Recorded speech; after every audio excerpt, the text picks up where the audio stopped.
Well, hey folks, Real Honesty with Joe Reynolds, Wrestling's Most Tasteless, Episode 3, more talk about WWE. WWE and WCW are going to dominate this whole damn thing. Yes, I could always revisit about Impact and other companies.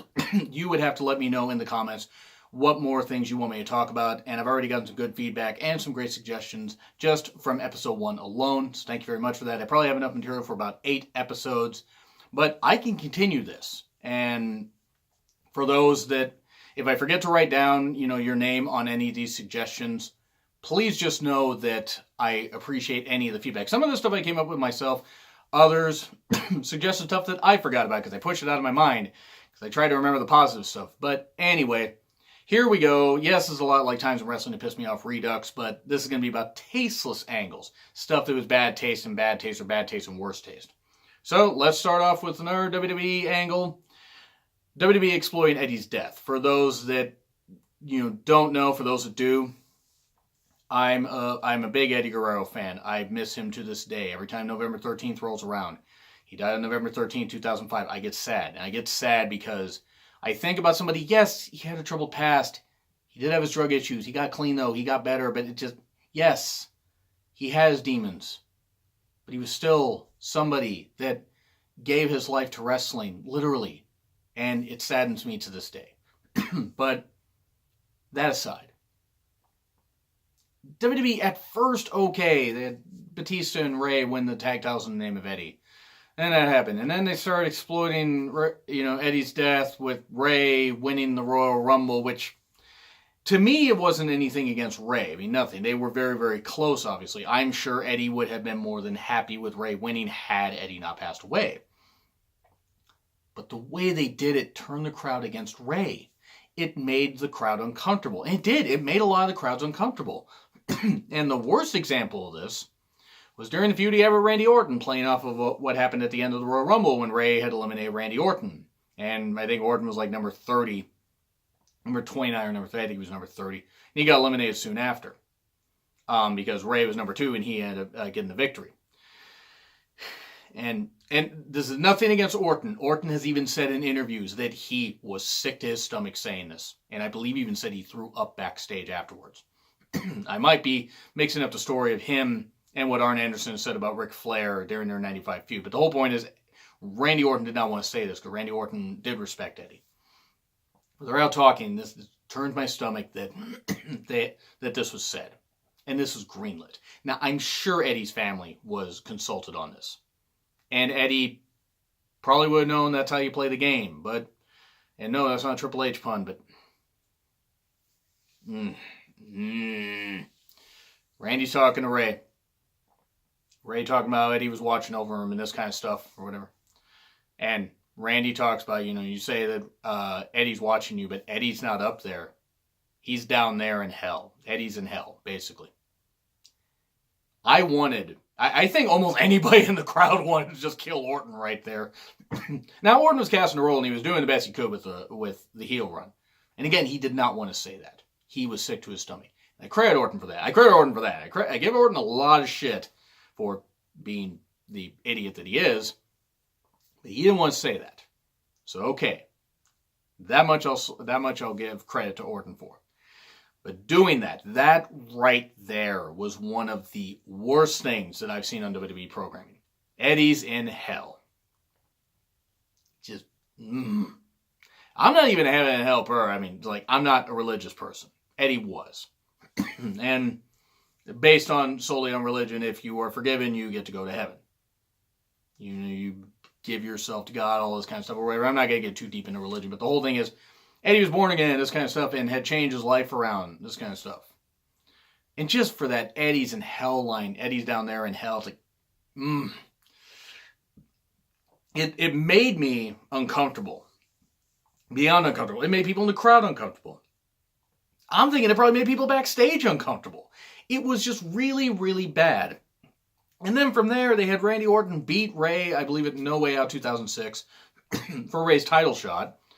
And then they just put Ray in the match anyway because of the whole shenanigans and Randy Orton holding the ropes and stuff like that. And then it was turned into a triple threat match. And yes, I talked about Ray's title win at Mania 22. And unpopular opinion, I think it was episode 2 or 3. I think it was episode 3. And that was last year, and you can go back and watch that if you want. That should be in my rants playlist I'll try to remember to put up here sometime after this video goes up. But it was Ray winning the world title at Mania didn't bother me. It was the way they told the story. That he couldn't do it without Eddie having passed away. And that Eddie had to give him the power and this kind of stuff. And Ray couldn't stand on his own. I'm not saying that Ray and Eddie didn't mean a lot to each other. Obviously they did. But it's the way they told the story. It undercut Ray. It undercut everything. I would have loved to have seen Eddie perform WrestleMania 22. I don't know who he would have faced. But it would have been interesting. But this was just so uncomfortable. And then they kept it going for a while when they had Ray and Chavo feud. And Chavo, of course, having a legit gripe. He's supposed to be the heel, yet claiming that Ray is just leeching off of Eddie's legacy. And I mean, Ray obviously wasn't. That was creative making Ray do that. But Chavo was supposed to be the bad guy, yet he was right. And just exploiting Eddie's death was just uncomfortable beyond words. It was totally uncomfortable, totally unnecessary. Because the emotion was already there for Ray to do it. And if he had said, I felt that Eddie helped me. And if they had handled it better, I mean, not even with kids' gloves, they'd handled it better, not done the whole Eddie's in hell thing, and not made it all about it. If they had just had an underlying tone, but not made it so overt, it would have been a whole lot better. But unfortunately, it wasn't, and it was kind of shit. And I hated it. I fucking hated it. And I hated it because it made everybody else undervalued. And it shouldn't have done that. This should have been something that could have carried him for months. Ray could have been champion for a while. Ray was only champion, from Mania 22 to, Great American Bash of that year? So he was only champion for 3-4 months? I think it might have even been actually 4. It was just bad. It was just bad. 3-4 months, and it was just, he was only world champion again once, and then WWE champion for 90 minutes, because John Cena is a babyface. But back to the Eddie exploitation.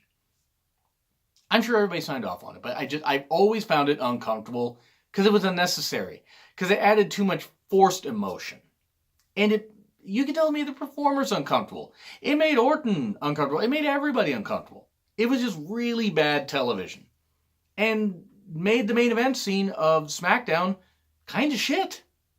Because Ray was pretty much made to be the villain, even though he was supposed to be the babyface. That's nothing against Ray. But yeah, this was really, really, really, really bad. Now we move on to something else that was pretty damn bad that took place the year before. The Muhammad Hassan character. Now, to be fair, apparently in OVW, he was handled pretty damn well. And at first, he was handled just fine. Him and Sean Daivari were two, Muslim American, Arab Americans that were tired of the bigotry and this kind of stuff, and just based on how they looked, that they were being vilified and targeted and stuff like that. And okay, they're supposed to be the bad guys, yet they're bringing up reasonable points about the demonization of an entire race and an entire culture. Mainly an entire culture. But that's what bothered me, is they didn't go with that. Because Hassan was bringing up good points. So was Daivari. And then, they had him use a camel clutch finisher. Okay, whatever. But he was doing it like what he did to Eugene at WrestleMania 22. He was doing this when he had his, he had his arms up and everything and stuff like that. And he did this across his throat, across Eugene's throat. And I'm like, oh boy. Really not the right kind of heat you wanted to go with. Especially since this was not even 4 years after 9/11 happened. And it was devaluing the Muhammad Hassan character. It was turning him into everything that he had been railing against. Yes, he's supposed to be a heel, but he was bringing up reasonable points, and for a couple months, they were actually doing something right.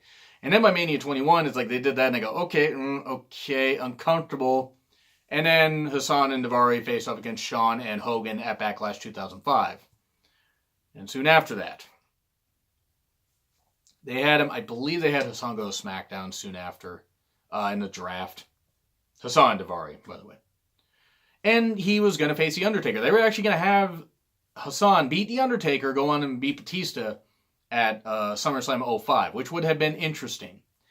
Had they not done a point where Hassan or Taker was out there, and then Muhammad Hassan, who was being brought out on an altar and praying.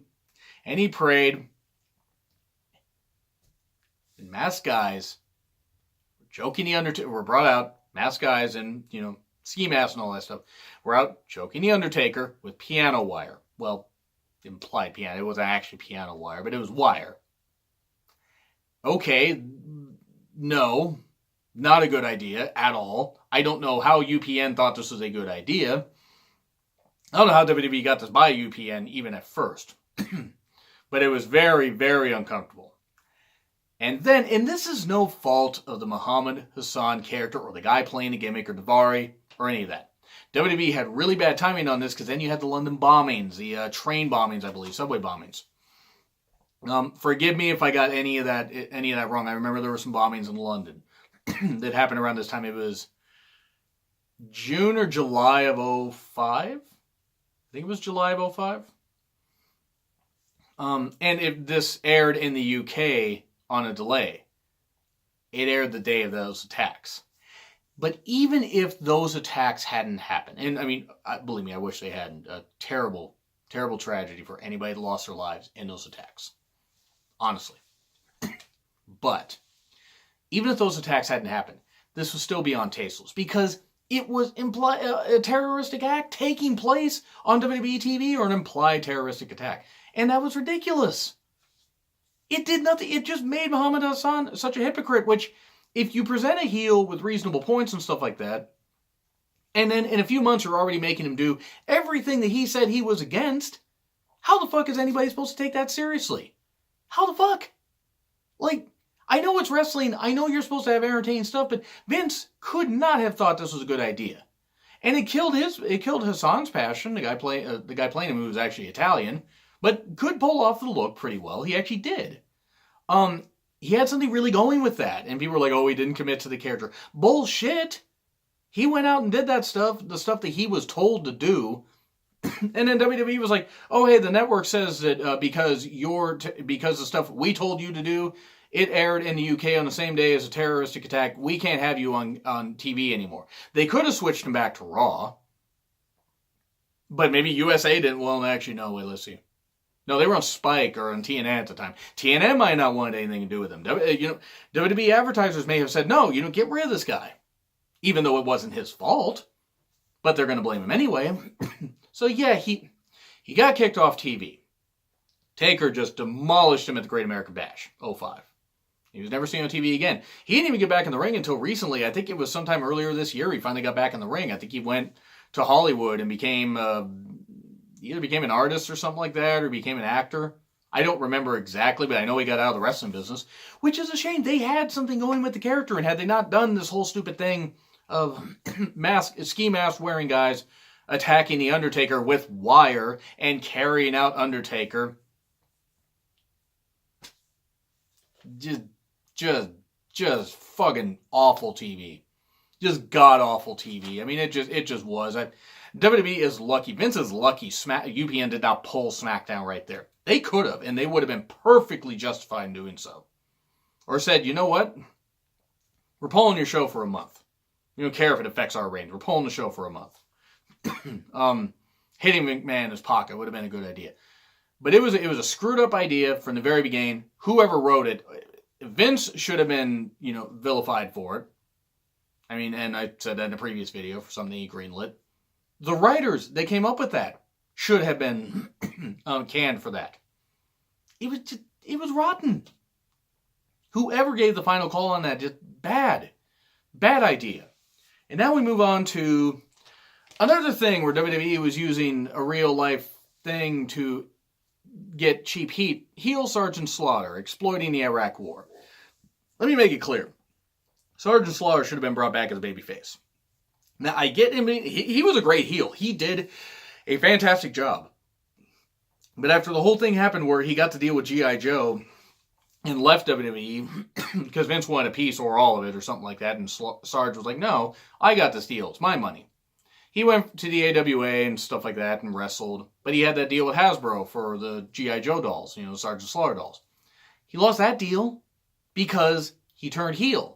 And because of the insane realism in using the Iraq War He had time Iraq War for in Desert Storm for this angle that didn't end up drawing nearly as well as they thought.